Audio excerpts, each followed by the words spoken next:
Good morning everyone, welcome back to my channel Tina ব্লগে। তোমাদের সবাইকে স্বাগত জানিয়ে আর একটা নতুন একটা ব্লগ নিয়ে চলে এসেছি। সকাল সকাল এখানে বসে এখন খাচ্ছি জিরে ভিজানো জল।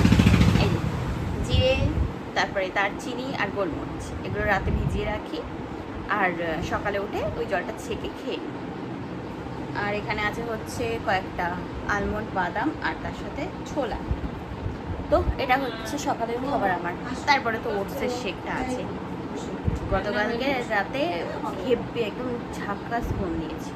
আজকে একটু বেলা হয়ে গেছে উঠতে। মাই করে নিয়েছে বেশিরভাগ কাজ, রান্না বান্নার গোছানো, উঠোন ঝাড় দেওয়া, বেশিরভাগ উপরে কয়েকটা একটা জামা কাপড় কেচেছে দেখলাম। না, একটা তেল ব্রাশ কেনার কথা। এই আজকে রাধুনি আমার সাথে শেক খাবে, শেক ওটসের শেক খাবে আজকে, সিয়া সিড ইয়ে করে। বলছে তোর মতো খাবো, আমি একটু রোগা হবো। আমি ঠিক আছে খাও। এখানে আজকে চিকেন হচ্ছে, চিকেন চিকেন চিকেন সেই এনেছিল মা অনেকটাই, তো রেখে দিয়েছিলাম। অতটা দুজনের হয়, মানে খেতে পারবো না। আমাকে 100 গ্রাম খেতে বলেছে চিকেন, তো ওই জন্যই একটা লেগ পিসেই হয়ে গেছে আর একটা গলা। হ্যাঁ, ওই জন্যে আমি আর মানে বেশি ইয়ে করিনি, মাংস সেদিন রান্না করিনি, অল্প অল্প মাংস রান্না করেছিলাম। আর আজকে রেখে দিয়েছিল মা, তো আজকে রান্না হচ্ছে। দাদাভাই দাদাভাই আছে সবাই। দাদাভাই গেছে ওর মালিকের বাড়িতে। হ্যাঁ দাঁড়ান দাদা, চল পার্সেল এসছে, নিয়ে আসি রেখে। এই যে মিশোর থেকে একটা পার্সেল আসলো, এটা হচ্ছে অ্যাঙ্কেল, বাট এতটা ওয়েট হবে আমি ভাবতে পারিনি, এটা বিশাল। খুলে দেখি। মালিকের বাড়িতে গাড়ি নিয়ে এসে এখন গাড়ি ধোয়া মোছা শুরু করেছে, আবার ভোরবেলা বেরোবে, ওই জন্যই রেডি করে রাখছে। তাই যে হ্যাঁ 3টে বাজতে যায়। আর যতই বলো না কেন যে সকাল সকাল কাজ হবে, হয় না, কোনো মতেই হয়ে ওঠে না। যাই হোক, স্নান টান করলাম, জামা কাপড় কিছু কাচার ছিল, মা সকালে কেচে দিয়েছে, আমি আবার কাচলাম স্নান করার সময়। এই জামা কাপড় নিয়ে এখন নিচে যাচ্ছি। চলো যাই দিই, বেলা হয়ে গেছে, মা বললো না 3টে বেজে গেছে। এই যে আজকে হচ্ছে চিকেন আমাদের বাড়িতে, তা চিকেন ছাড়া আলু বেশি দেখতে পাবা, ঠিক আছে? না আছে আছে, তা ওই আলু আছে, চিকেন আছে। আলু তো খাবো না আমি, আলু বাদে অল্প একটু চিকেন, গলা গলা গলা।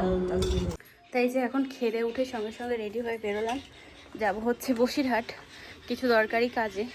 আসলে 2025 সালে অনেকের কাছে আর কি ধোয়া খেয়েছি, টাকা পাই, দেখি কি করতে পারি এখন, বুঝেছো? চলো যাই। বেরোলাম আমরা এখন। ওই দেখো মাঠের মাঝখানে ওই ফুল গাছটা কি ভালো লাগছে দেখতে, যা দেখাই যাবে না। 72-এর যায় কি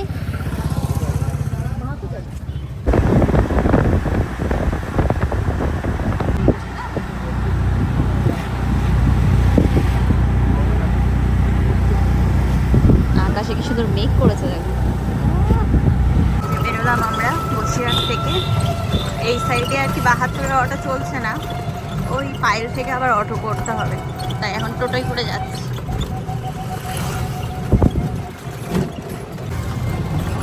ক্রিকেট খেলছে।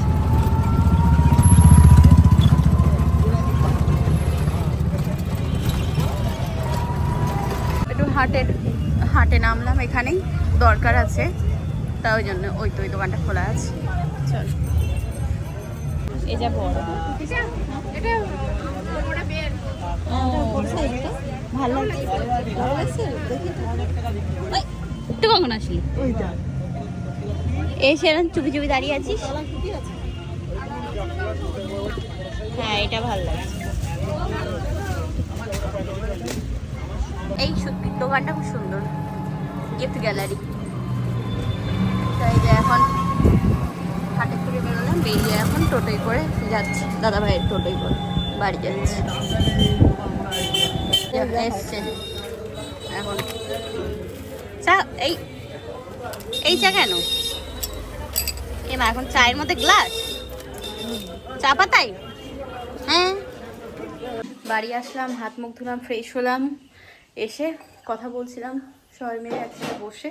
তা এই এবার আর কি রান্নার ইয়েতে লাগতে হবে, রুটি করতে হবে, তাই না? রুটি করতে হবে। আসার সময় চা পাতা নিয়ে আসলাম দোকান থেকে, মুদিখানা দোকান থেকে। ও মা চা নিয়ে এসছি, চায়ের সাথে, আমরা মেরি চাটাই খাই, চায়ের সাথে এবার গ্লাস দিয়েছে। এর আগের বার মেরি চায়ের পাতা ছিল হচ্ছে আগে সবুজ কালার প্যাকেট 250 গ্রামের, এবার দেখছি মেরি চায়ের পাতা এরকম নীল কালার প্যাকেট, এর সাথে দেখো একটা ফ্রি গ্লাস লেখা আছে।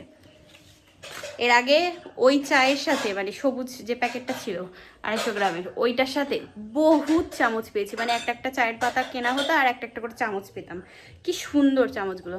এবার গ্লাস পেয়েছি, তা আমি মেরি চায়ের কোম্পানিকে এটাই রিকোয়েস্ট করব, এরপর থেকে নতুন নতুন প্যাকেট বানাও আর থালা দাও, বাটি দাও, ঠিক আছে? গ্লাস চামচ আছে, একটা থালা দাও, একটা বাটি দাও, তাহলে ব্যাস একদম ঘরা পূর্ণ হয়ে যাবে, 16 কলা পূর্ণ হয়ে যাবে। কোনো অনুষ্ঠান আসুক বা নিজেদের কোনো ইয়েতে কাজে লাগুক, একটা দরকার মিটে যাবে, একদম সেট, সুন্দর বেশ। যাই হোক, ভালোই হলো। তো এই এখন আর কি মা বলছিল একটু চা করে দিতে, মা চা খাবে, আর দেখি আটা মাখবো। বসিরহাটে গেছিলাম যে কাজের জন্য, কাজ মেটেনি, ওই আর কি দেখা হলো, কথা বললাম, দেখি কি কদ্দূর কি হয়। 2025 সালটা সত্যিই অনেক খারাপ গেছে, 26 সালে কোনো রকমভাবেই ঠকতে চাই না, ইচ্ছা তো আছে। দাদাভাই একটু বললো যে বুনু পায়েস বানাস, খাবো। তাও বাবা, দুধটা বসালাম, ছানা কেটে যাচ্ছে, ছানাই কেটে গেছে, যা।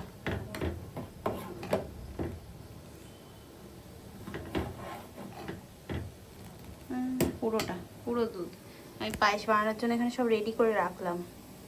আমার দাদাভাই আজকে আমার কাছে পায়েস খেতে চেয়েছিল, বললো বুনু ঘরে অনেক দুধ আছে, তা ইয়ে কর। ও যাওয়ার আগে 4 কিলো দুধ কিনে দিয়ে গেছিলো, যেহেতু মা চা খায়, আমার সকালে শেক বানাতে লাগে, ঠিক আছে? তো ওই জন্য কিনে দিয়ে গেছিলো।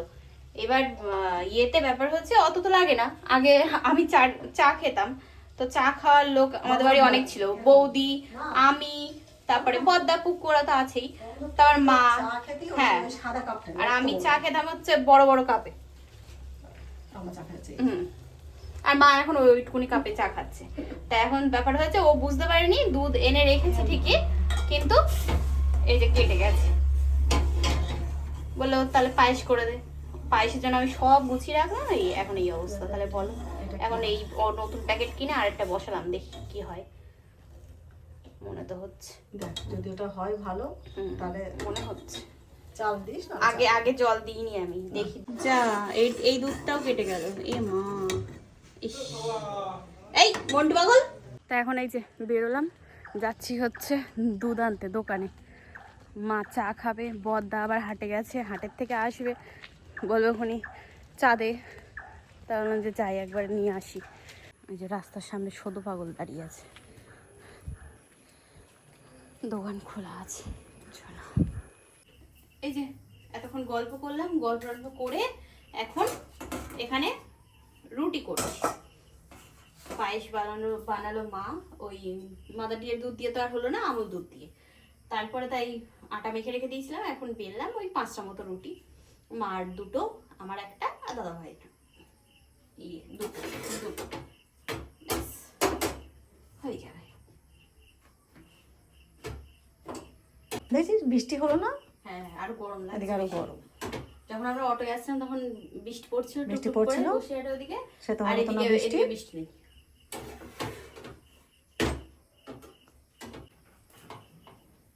বাবা, ফুলকো ফুলকো লুচি, লুচি না, মোটেও লুচি না, রুটি হচ্ছে, লুচি বলতে যাচ্ছিলাম, লুচি বলতে যাচ্ছিলাম আমি, লুচিটাই বেরোয় না, ফুলকো ফুলকো। এটা মোটেও লুচি, লুচি না রুটি, ভালো হচ্ছে, সুন্দর হচ্ছে রুটিগুলো, বাবা বাবা কি সুন্দর, গোল গোল, ছোট ছোট ছোট ছোট। আমার ছোট ছোট রুটি ভালো। বৌদি তো, হ্যাঁ বলতে দিল্লিতে বৌদি রুটি করে, বৌদি খুব সুন্দর রুটি করে, ছোট ছোট, নরম নরম। ইয়ে ছিল, জামাই ছিল, নিমন্ত্রণ কোথায় ছিল? সঙ্গীর বর, ওই আর ছেলের জন্মদিনের। তাই যে খাওয়া দাওয়া করে এসে এখানে এখন বসে বসে মার আর কি কাঁধে শেক করে দিচ্ছি। একটা ভালো ডক্টরের কাছে নিয়ে যেতে হবে, দেখি ব্যথা মোটে কমছে না। ওই বসিরহাটে কৃষ্ণপদ, ওনার নাম শুনেছি অনেক। আমার ঠাম্মির যখন স্পন্ডাইসিসের সমস্যা হয়েছিল তখন ওনার কাছে নিয়ে যাওয়া হয়েছিল, এমনকি মারও। দেখি আবার নিয়ে যেতে হবে, ওনার কাছে নাম লেখাতে গেলে সেই ভোরবেলা লেখাতে হয়, খুব সমস্যা। ভোরবেলা গিয়ে নাম লেখাতে হবে, তারপর ওখানে বসে থাকতে হবে। রাত হয়ে গেছে অনেক, এবার আর কি ঘুমাবো। আগামীকাল সকাল থেকে আবার ক্লাস আছে, শনি রবিবার ছুটি ছিল। যাই হোক, এই তো আবার দাদাভাই ভোরবেলা উঠে যাবে।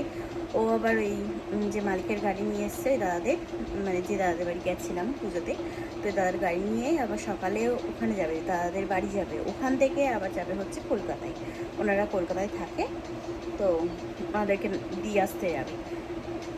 দাদাভাই বললো কি 4টের সময় উঠবে, বললো বোনু ডেকে দিস। আমি যদি জেগে থাকি তাহলেই ডাকবো, আমি এখন ঘুমাবো কারণ সকালে আমার ক্লাস আছে। আর দেখি যদি ঘুম ভাঙে তো ওকে ডেকে দেবো। আমি বললাম যে অ্যালার্ম দিয়ে রাখ, আমার ভরসায় থাকিস না। আর ইয়েতে কথা হচ্ছে যে সকালে যদি উঠতে পারি তাহলে হবে, আর যদি মানে ওয়ার্কআউট, আর যদি না উঠতে পারি তাহলে ইভিনিংয়ের ক্লাস জয়েন করে নেবো। দেখা যাক এখন কতদূর কী হয়। তো চলো আজকে ভিডিওটা এই পর্যন্তই রাখলাম। কেমন লাগলো ব্লগটা জানিও। আবার আগামীকাল দেখা হবে, কথা হবে। আর দেখা হচ্ছে নেক্সট ব্লগে। Tata, good night and sweet dream, bye bye.